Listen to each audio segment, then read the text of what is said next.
So as I said, we are trying to cover the topics developments in financial market. So what we are saying here, the financial market is not the production or real sector side. We are trying to cover the banking, finance institution, insurance sector, and those type of things we are calling general as financial market. So we are not focusing on the purchasing manager index. We are not focusing on the industrial production. Those type of things are the real sector, not the financial sector. And the beginning, the introduction is you should focus on the left-hand side graph on the left-hand side. And this is the mainly Australia, US, Eurozone, and Japan. Those countries interest rate, central bank policy rate. What does this mean? This means that, as you know or not, I don't know, you are familiar with these topics, but I want to start with the beginning. Each central bank around the world, if you have a central bank in your country, for instance, you are in a capitalist world, you have only the investment banking, retail banking, and those type of things, deposit banking, deposit and loan banking sector. For instance, you are in Muslim world, they have just Islamic finance institution, but all of this are private banking sector. All this banking sector get the money and funding from the central bank. The central bank fund the market, because what makes a central bank the highest authority in the country is this: the right and the own of privacy to print the money in the country. Okay, for instance, you know the biggest bank, JP Morgan, Goldman Sachs, UBS, Citibank. These are really, really big banks around the world. But these are investment banking, and they don't have a right to print the money. They will get the money from the UBS, get the money from the Switzerland government, Swiss National Bank, central bank. The JP Morgan, Goldman Sachs get the money, the official money from the Federal Reserve, or Deutsche Bank get the money from the Germany, Bundesbank. So what determines the interest rate in the market is the policy rate implemented by the central banks. Look at the graphs here. Okay, left-hand side first. The left-hand side saying that, for instance, the official interest rate in here, the date says 2011, 2012 until the 2022. First, why this interest rate is important and how it is moving when there is inflation, when there is recession, when there is growth, what the central banks do to compensate the effects of these developments in the market. Look at these graphs here.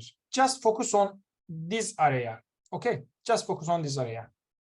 This area is saying that before the COVID crisis, the official policy rate is around 2.5 in United States.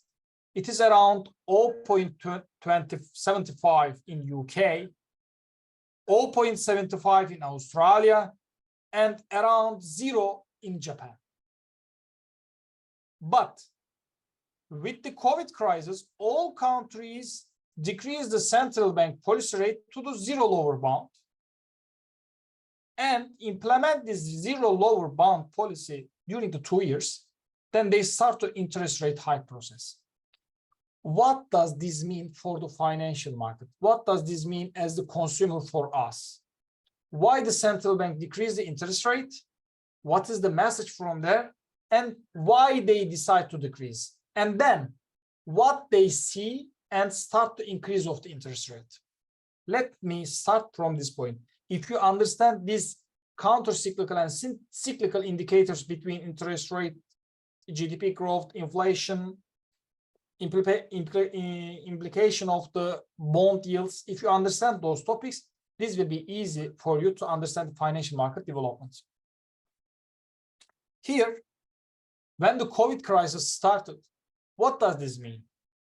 By the way, lots of countries in the world implementing, almost all, implementing orthodox policy. What does this mean, orthodox policy? We have lots of assumption in orthodox economic policy. Okay, and heterodox is the reverse of it. Orthodox is price, demand, supply, is the basic economic principles that we learned from the school during the approximately 300 years. This is the orthodox policy. For instance, it is saying that when the demand increases, the price increase. Okay, this is the orthodox policy. This is basic principles, orthodox, standard.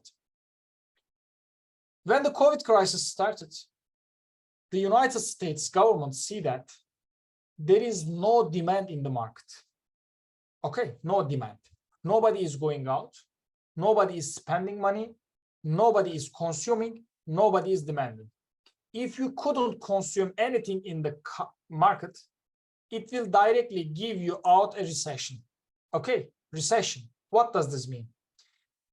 If, for instance, I see just 3 names on my screen, I will say those names. Antonella, Angelito, and Barthelemy are the 3 consumers in the market. They have money in their pocket. When they buy the goods and services from the market, all this demand will be summed up, and from this consumer demand, you will reach a expenditure gross domestic product. Gross domestic product computed by expenditure function. Okay, so sum up $100, $200, and let's say $300 we spent on the market. Okay, we buy goods and services. We spend $600 and we buy the goods and services. This is the total demand and total GDP in my country right now. $600. Okay, and then let's say next year we are working, we have getting the salary. After we get the work, we getting the salary. And next year, let's say, instead of 100, 200, and 300, we are spending on the goods and services 125, 225, and 325. And next year, we have 675 GDP. And previous year is 600. This year is 675. What is the GDP growth in this country? 600, 675.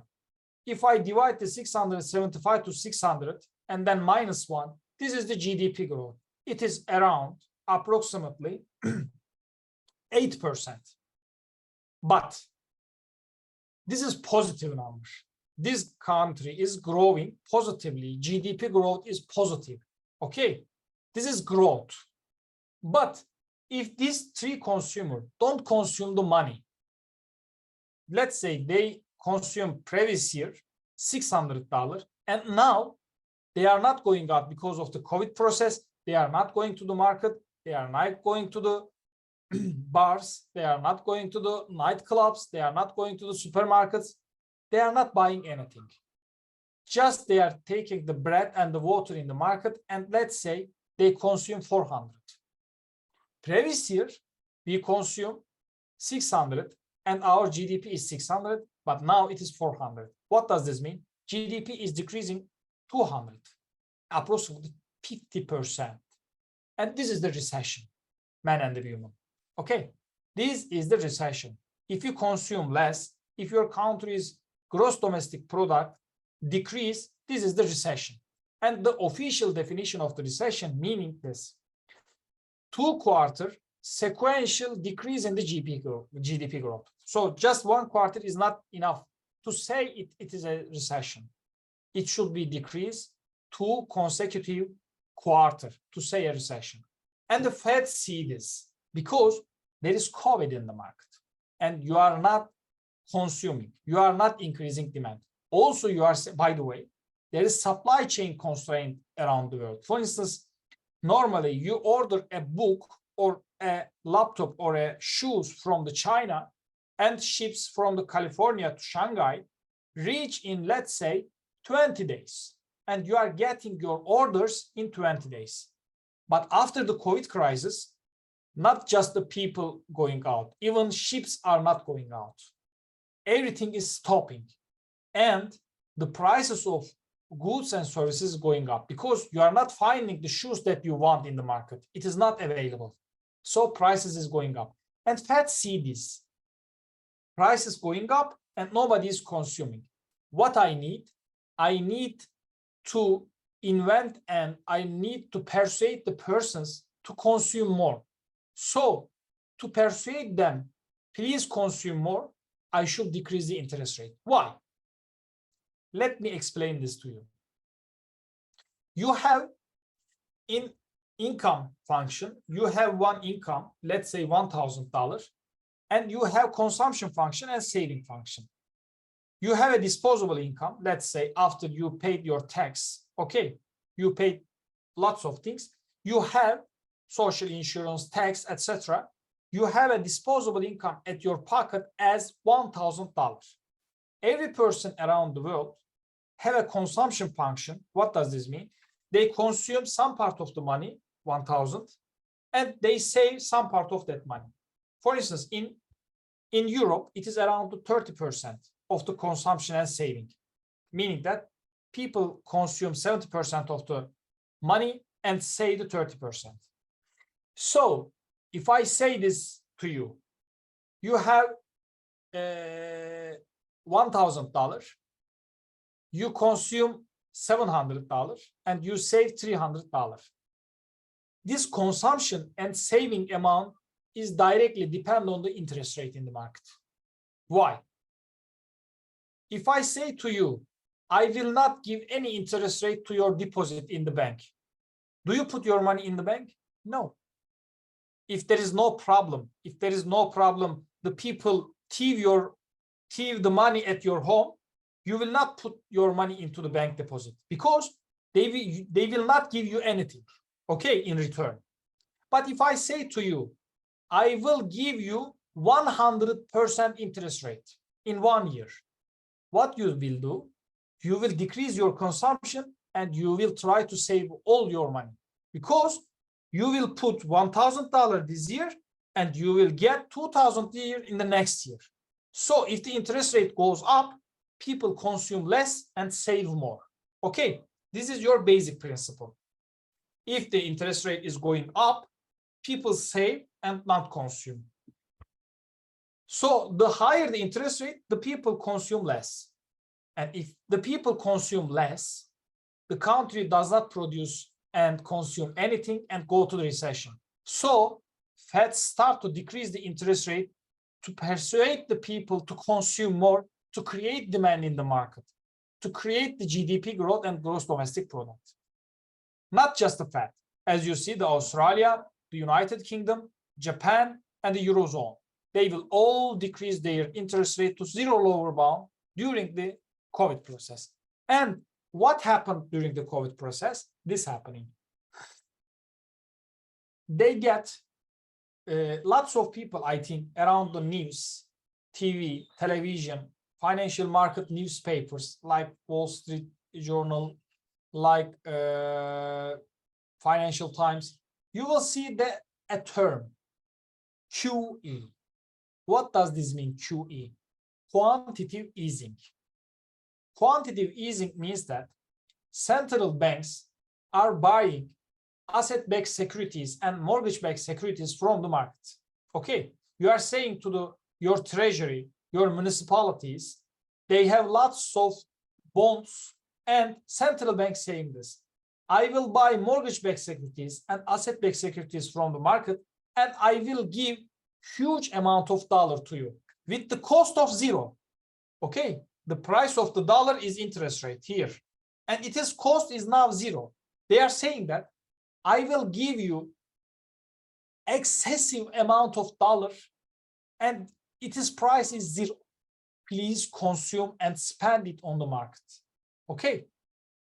And all the governments, all the central banks start to the quantitative easing process during the COVID crisis, and they increase their balance sheet. They give the lots of cheaper money to the market.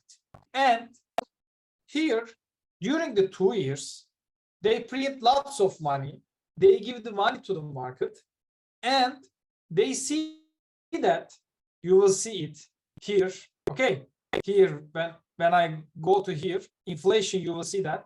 Okay, let me come here.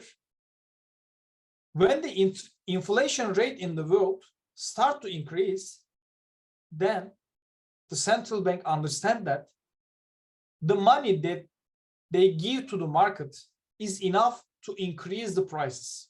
It is enough because you decrease the interest rate, lots of people consume their money, they create demand, everybody wants goods and services from the market. As the demands increase for the goods and services, the price is going up and we create the inflation. What is my main problem during the COVID? There is no inflation, prices is going down, and this is recession. So I should increase the prices. Okay, so I'm decreasing the interest rate to create the demand and to increase the prices. And now prices start to increase. You will see this prices, inflation here. Let me see.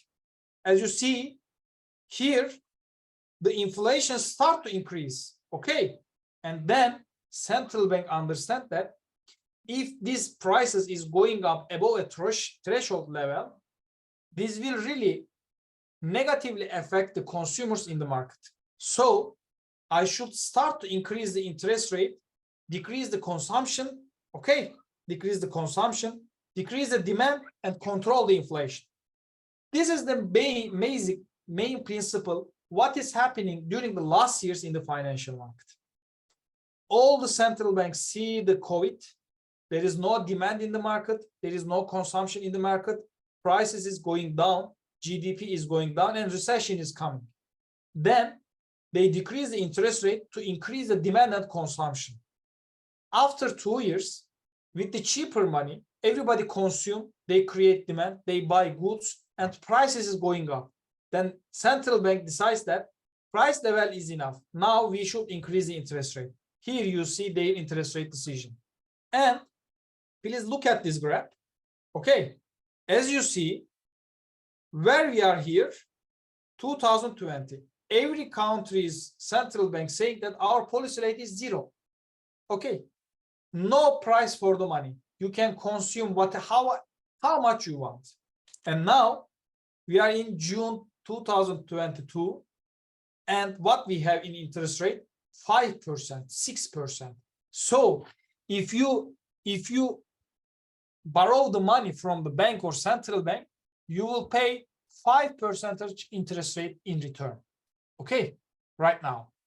And this will be an indicator interest rate for the retail banking, investment banking, or loan and deposit banking.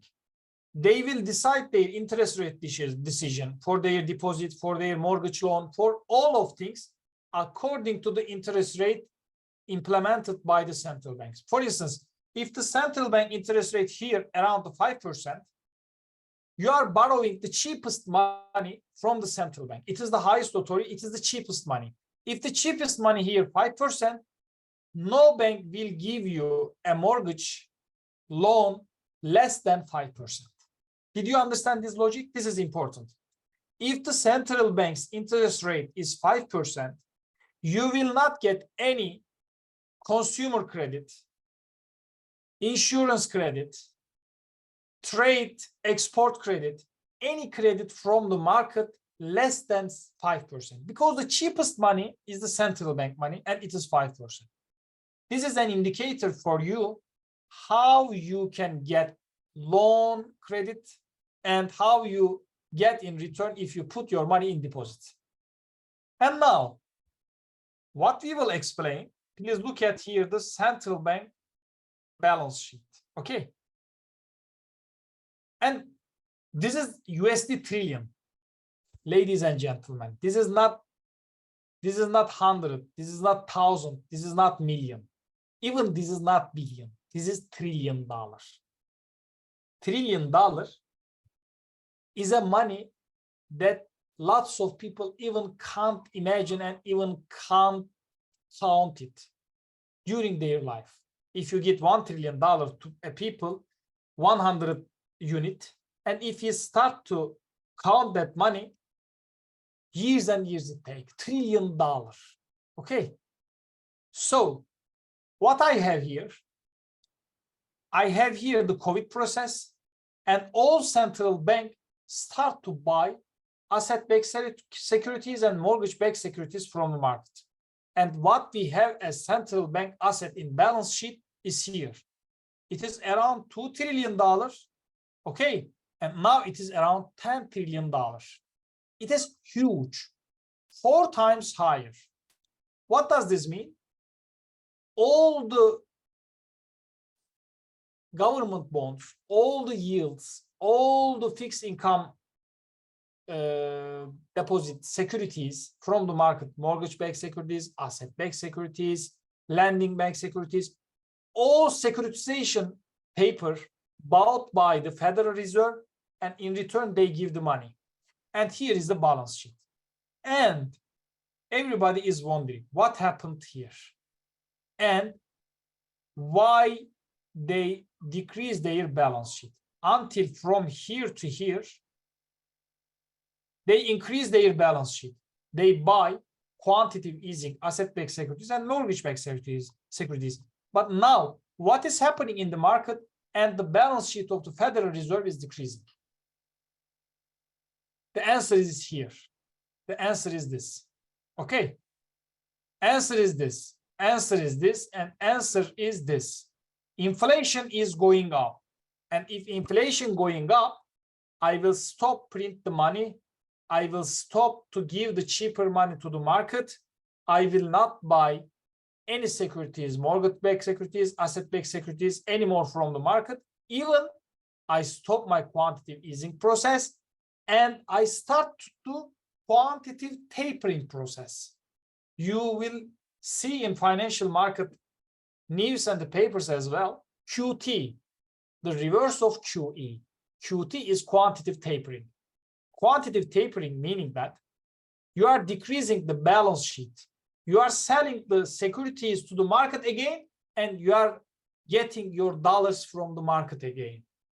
So if you are getting your dollar from the market, less money in the dollars. And if something is less in the market, its price is higher, increasing. So this is the answer. Why is dollar getting strength during the last 2 years? Because Fed getting the dollars from the market that they give during the COVID crisis. Less dollar in the market. Even euro, even Australian dollar, even Canadian dollar, even Japanese yen, all is losing strength and all is depreciating against the United States dollar. This is the reason. Because Fed give approximately $10 trillion to the market, and now it is collecting the dollar from the market and it is giving back all these asset-backed securities and mortgage-backed securities to the market. Less money, less dollar in the market, and its price is higher. And the most important point here, you should see that what is the central bank balance sheet in terms of GDP?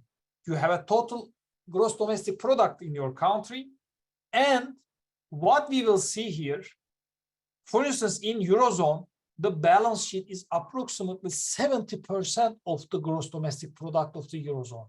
It is huge. 70% amount of central bank balance sheet. This means that Eurozone get excessive amount of asset-backed, mortgage-backed securities from the long-term refinancing operation and targeted long-term refinancing operation during the COVID crisis. Then, as you see, even any of the countries' balance sheet approximately reached the 40% of their gross domestic product. Ladies and gentlemen, this is a huge amount. You even can't imagine. This is really, really huge amount. And why we are doing all these things, financial market indicators, to balance those type of effects in the market. What is the reason for that? What we are doing? So this is to create demand, to increase the demand in the market, and to create a real GDP growth. Okay, and this is the GDP growth in the countries. This is 2002 This is a growth period. And 2003 is a balance period. What does this mean? Countries who are growing higher in 2002, they will grow less because of the balance base effect. As you see, look at the green, Eurozone. It is GDP growth is less. Look at the blue one. It is GDP growth is less. Look at this one, orange one and purple one. These are higher. Why? There's a base effect because these countries' growth is less than the average in the 2022, and their potential GDP will create a higher GDP in 2023. Okay. And what is happening while we are creating the GDP growth in the market? This is the inflation forecast that we have. What we will say about the, by the way, this inflation is not the producer price. All is consumer price inflation. Okay, consumer price in the market. What does this graph saying us to? This graph is saying this: inflation all around the world goes to the 0%. There is no increase in the prices. Prices stable and zero, no change. No change in inflation during the COVID crisis. And when the central bank increased their balance sheet, the inflation started to increase. And when the central bank decreased their balance sheet, the inflation going down. Okay, for instance, even in United States, even in Eurozone, except Japan, lots of countries, inflation year-over-year, inflation year-over-year percentage change, approximately converge to 10%. This is again huge because Fed targeted inflation rate is 2%. And you getting at the end 9% of inflation. So it should converge this 2% in the long run. Until this inflation decreases to the 2%, Fed will decrease this balance sheet. Okay.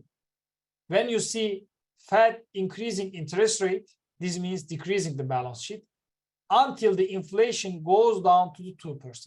This is important. And when we look at the global trade activity, this is important as well. This black line is the global trade. This is year-over-year percentage change and 3-month moving average. As you see, during the COVID process, the year-over-year change is decreased 15% in global trade. This is huge amount. No trade in the global market. And this PMI is Purchasing Manager Index. This is showing what is happening in the market, in factories, in production, in orders, in sales, what is happening. This is Purchasing Manager Index. And if this Purchasing Manager Index less than 50, the economy is shrinking, okay? And if it is above this 50, the economy is grow, okay? No recession, it is growing. But if it is less than 50, it is saying that country's GDP is going into recession period. And global trade, as you see, after the COVID period and interest rate implementation, global trade also get alive. Huge increase after the COVID process in global trade. And export growth, please look at this one. This global trade, one part is export, one part is export, one part is import. When we look at the export growth, as you see, export, here is we have the 2008 financial crisis, and here we have the global COVID crisis, COVID-19 crisis. And during the COVID crisis, the export growth decreased approximately 10%, but now it is converging, it is average 5%. But right now, why it is decreasing?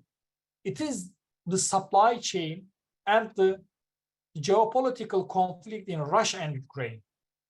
If that conflict continues, the global trade amount is also decreasing excessive amount during the next year as well, because those region is the producer of lots of commodities, nickel, aluminum, petroleum, natural gas. Those commodities are the inputs to produce the final goods and services in the market. For that reason, if that conflict supply chain problems continue in the geopolitical region like China, Russia, and Ukraine, this export growth will also continue to decrease, not below the zero, but maybe around the zero. And look at this picture. This is the old story that we are trying to explain. This is creating those balance sheet increase. This is creating those interest rate decision.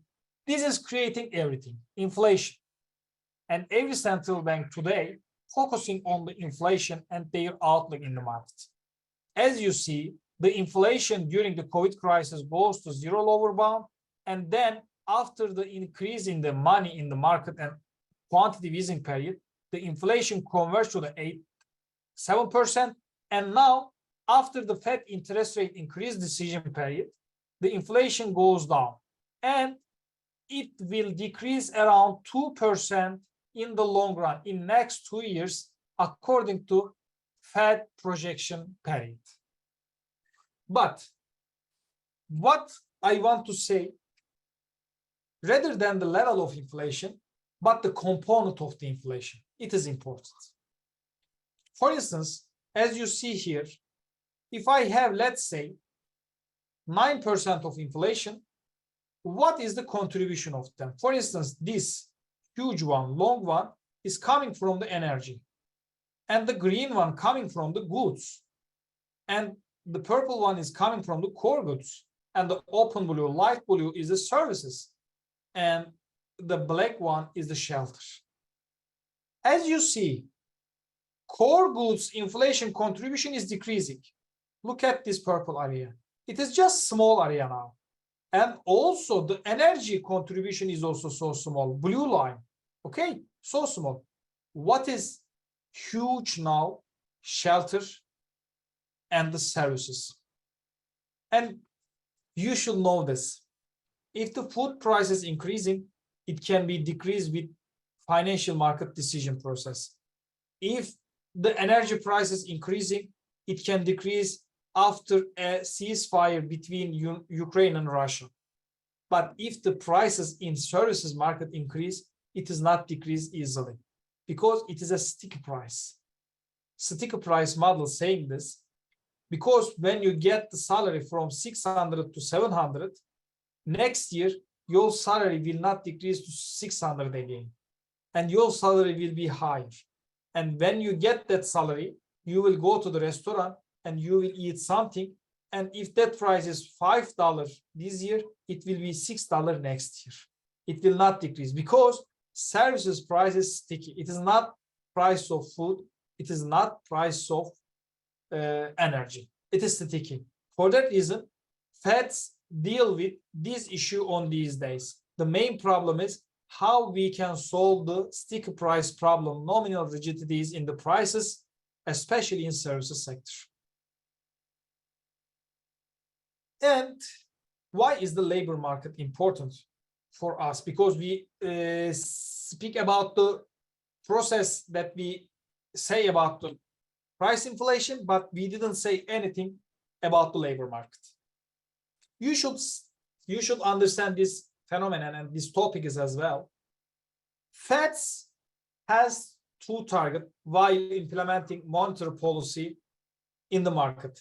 It is this: inflation and unemployment. Do you see this graph? Yes. And the unemployment rate, this black line, is the historical high in the market for the United States. Even United States does not face with a high unemployment rate like this, even during the Great Depression in 1929. During the COVID process, it is an unprecedented, historically highest unemployment rate. And with this unemployment rate, in the economy, you can't produce anything. You can't create growth. And while implementing the monetary policy in the market, Fed say these sentences in the Federal Open Market Committee. Fed say this in the Federal Open Market Committee. Hang on a sec, I should take this. Sorry for this. As I say, the Federal Open Market Committee explained this phenomenon for the every employment and inflation rate. They are saying that we proceeding our implementation of growth and monetary policy decision, asset-backed securities and mortgage-based securities increase in the market until the unemployment rate decreases to 4% without increasing the inflation above the 2%. This is our main phenomenon. What we are doing here, we are doing this. We are trying to decrease the unemployment rate. Decreasing unemployment rate will increase the inflation. Why? Because to decrease the unemployment rate, you will increase the employment, you will increase the production, and you will increase the demand. So if the GDP increase, unemployment decrease. But GDP increase create a price inflation. So until the unemployment rate from the 15% to decrease the above the 4%, we will implement this expansionary monetary policy. And they achieve this. They decreased this unemployment rate below 4%, and they started to quantitative tapering process after they stopped their quantitative easing. And as you see here, the light blue is the wage growth. What I said here to you, services sector, rigidities in the prices, nominal rigidities in the prices, services sector. And we have an increase in wage all around the world because there is inflation. To compensate the loss of inflation on consumer utility function, you should compensate this with an increase in the wage. So if the wage increase come, they will increase inflation and they will decrease the unemployment rate. But when you increase this wage, you will not decrease it like the interest rate easily, because you couldn't find any person to work for you if you decrease their wage. Okay, this is important. Now Fed is trying to solve this issue. And labor supply and market demand condition here, as you see, ratio of job opening per unemployed person. Please look at this. For each person, for each unemployed person, there is huge job opening. So Fed solved the unemployment issue. As you see here, even for one unemployed person, you can't find a one job. But now, for one unemployed person, you can two alternative jobs, job openings. This is huge and this is excellent for the job market condition in the United States. For that reason, they started to quantitative tapering. And today, the most popular topic that we deal with is the recession. This is the probability of the recession implied by the government yields curve in the market. As you see here, 1990s Gulf crisis, recession period. Here, the 2001 crisis in the United States.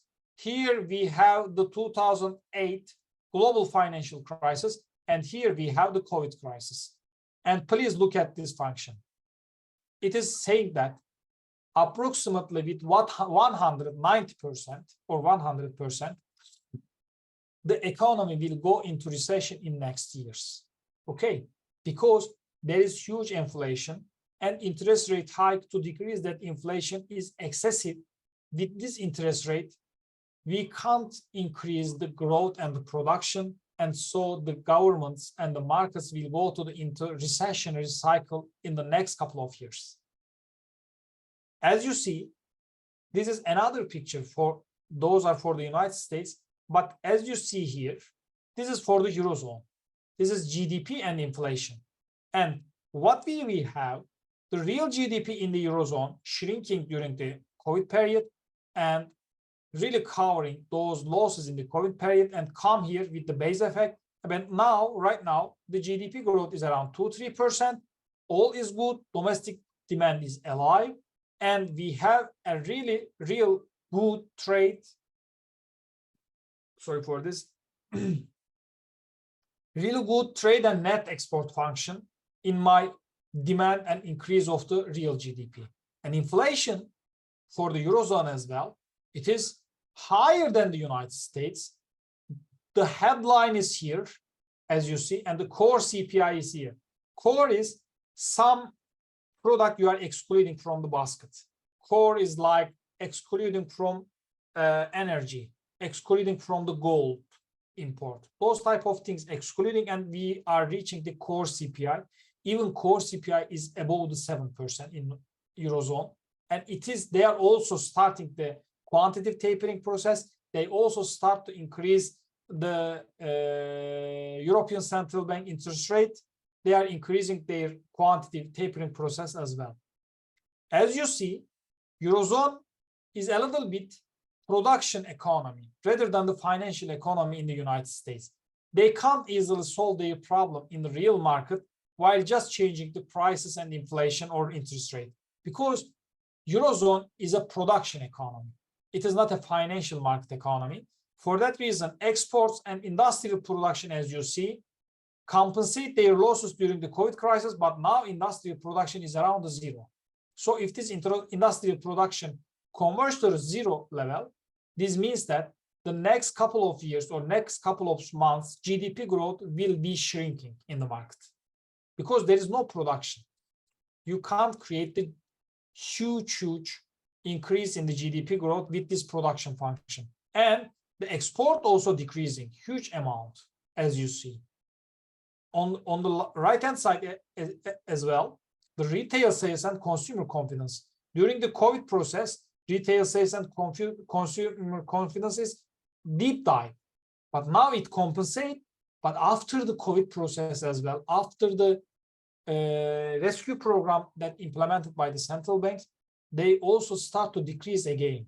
So retail sales and consumer confidence is decreasing. This is a good signal for the recession in the market as well for the Eurozone.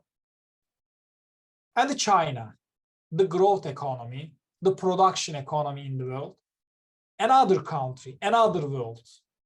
Every country is growing 3%, but China is growing 8%. It is the motorcycle of the growth in the world. And here, as you see, even the COVID period, the GDP growth is not minus in the United States. This is excellent, man and woman. You can't achieve this in any other country. Everybody's country's GDP growth is minus, meaning that it is not growth. It is recession during the COVID. But China create positive growth during the COVID crisis as well.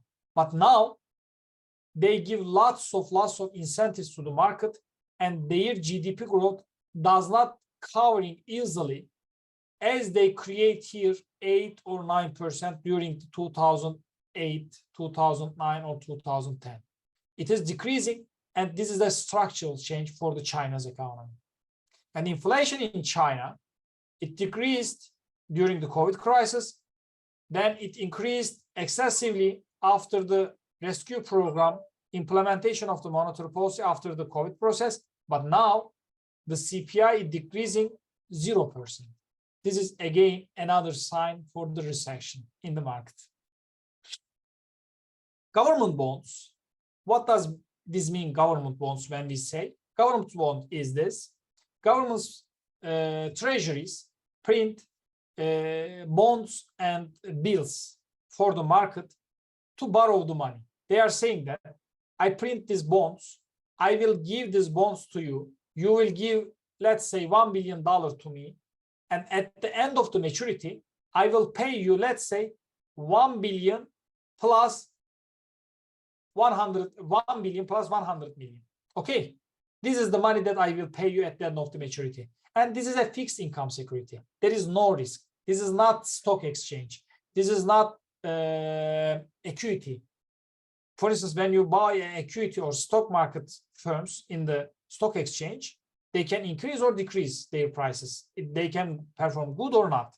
But fixed income securities is risk-free asset that will pay that money at the end of the maturity to you as that amount, that you agreed amount. There is no less, there is no much. Okay. And as you see, when the interest rate goes down during the COVID crisis, the government interest rate, government fixed income interest rate goes to the zero lower bound. And now their yield curve is now around 4%. This is not a good sign.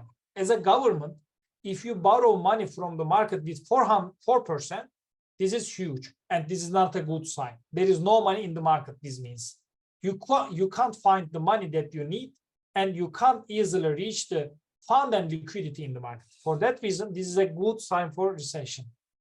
And inflation expectation for the five-year inflation swap rate. This means that how can I compensate the inflation loss and what I will demand from the market at the end of to compensate the loss of inflation. This is around 2%. This is huge. This means that inflation increasing, even you give the money with fixed income securities, their rates should be higher because I'm losing because of the inflation. And lastly, US real yields. Real yields means when you see the term nominal and real, this means this. Nominal is you are summing, you are seeing on the screen, you are summing everything, and it is the nominal. And if you subtract the price changes, inflation, from that nominal, you will reach the net amount, okay, net changes. As you see, this is the real yields. What does this mean? Nominal yields minus inflation, price changes. And nominal yields are negative in the market. Nobody is saving their money. What I said to you at the beginning, if the interest rate, if the money return for you, for your deposit in the bank is higher, you will save money, consume less because you will get higher money from the bank deposit. But your real return in the bank deposit is negative. So you will not save money. You will increase your consumption and this will increase the inflation in the market. So to solve the inflation problem is not easy in the market as well. And lastly, US 10-year nominal treasury yield is a good indicator of what is happening in real financial market is this. It is around, as you see, nominal yield, this orange one, it is around 4%. What does this mean? 4% will be paid to you by the Treasury of the United States. This is a huge amount. Okay, this is a huge amount. For that reason, if the government yields is increasing in the short term but decreasing in the long term, this means that the economies will go into recession in next couple of years. So this is my end of the charts and the slides. I will give the microphone for you for 10 minutes for 4 or 5 questions. I will try to explain if you have question briefly for your question in your mind. Okay.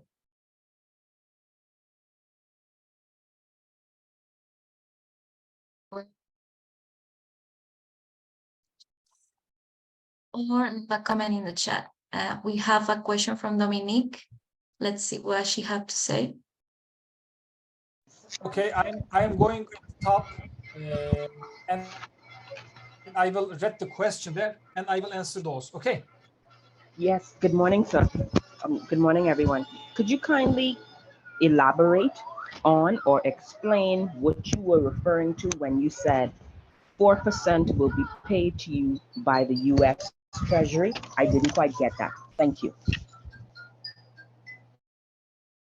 I couldn't voice. Could you repeat the question and a little bit higher voice, please?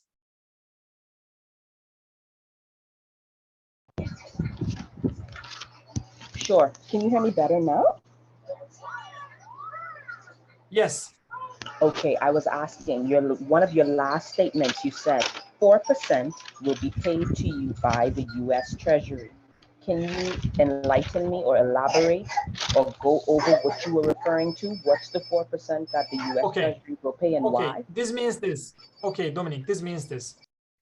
Every countries have 2-year treasury bill, 10-year treasury bond, and those type of things. Okay, government bonds, treasury yields, according to your maturity. This means that if you buy a 10-year treasury bill for the United States government bonds, okay, 10-year government bonds, this means that if you hold $1 million in that government treasury, at the end of the 10 years, with that 4%, you will get 4% times 100 million at the end of the maturity. Okay, 4%. Okay, this is a huge amount. Normally, the interest rate in the market before the COVID crisis is just 1-2%. And this is 2 times higher. Okay. I'm opening the question from the chat and I will answer this. Yes, Akanda Oliver Rapp. The central bank of every country has not helped in curbing inflation. Why is this so? Actually, every central bank trying to control the inflation, but sometimes lots of things, lots of issues can be out of the central bank control and decision function. For instance, you are increasing the interest rate, okay? You are increasing the interest rate, but because at the end of the increase in interest rate, this should decrease the consumption and this should decrease the prices because it is decreasing the demand when you increase the interest rate. But when there is a supply side shock in the market, like we have in Ukraine and Russian crisis, even the demand decrease, price not decreasing because supply decreasing, and this is increasing the prices. There is no enough supply in the market because of the supply chain problem. Okay. And next question. Do the banks increase interest rate to attract saving, or do they decrease interest rate to discourage saving, thereby increasing demand for goods and services? What are securities? Perfect question. If you want to attract the saving, you will always increase the saving.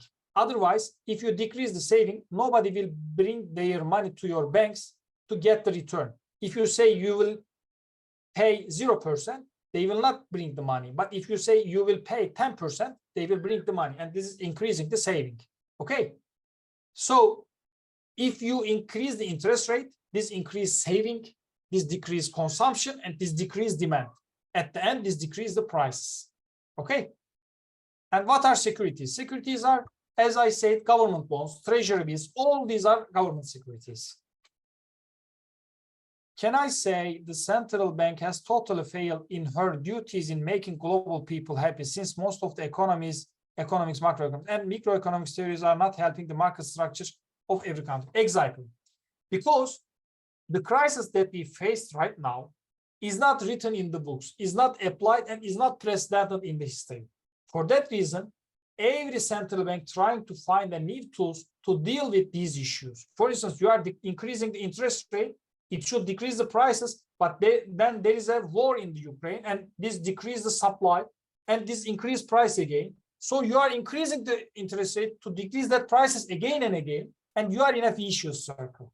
So until we solve the supply chain problem in the world, even the interest rate increase or decrease will not affect the price level directly, because those supply chain problems will give supply side shock into the market. And why do central banks sometimes increase interest rate when they know that doing so might negatively affect their countries negatively? Actually, yes, the higher interest rate is not good for consumer, for countries' income, for countries' borrowing, because if you are saying that 10% interest rate you will pay for the international investors, you will get the money, but you will pay 10% to other person because you borrow. This is not good for countries. Lower and stable interest rate is good. But sometimes if you have a shock in the market for the prices and inflation, this is also not good for the consumers. And if consumers decide higher price or higher inflation, lots of people choose the higher interest rate. Okay, not the higher inflation, because inflation is directly in your kitchen. But interest rate, if you don't use the banking sector, if you don't get the loans, it's not affecting you. But the inflation in the market is directly affecting you every second, every minute. Nominal yield. Nominal yield is directly you see on the screen. And for instance, as you see in my presentation, the nominal yield is, for instance, if somebody is saying that directly, US 2-year treasury yield is 3%, this is nominal yield.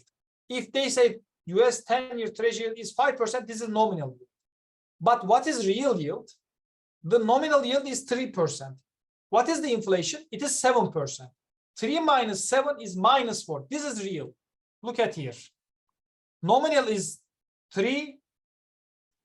Inflation is 7%. if you subtract from nominal to the inflation, it is -4, as you see here. This is the real yield. Okay. So I think I answered the all question here. Since he's not admitting himself, so well, thank you, Dogan. Thank you, everyone, for your time. Thanks for contribution and invitation for the presentation as well. Thanks for your all question for the topics as well, ladies and gentlemen. See you in next couple of days about another topic. Bye bye. Thank you, everyone. Bye bye.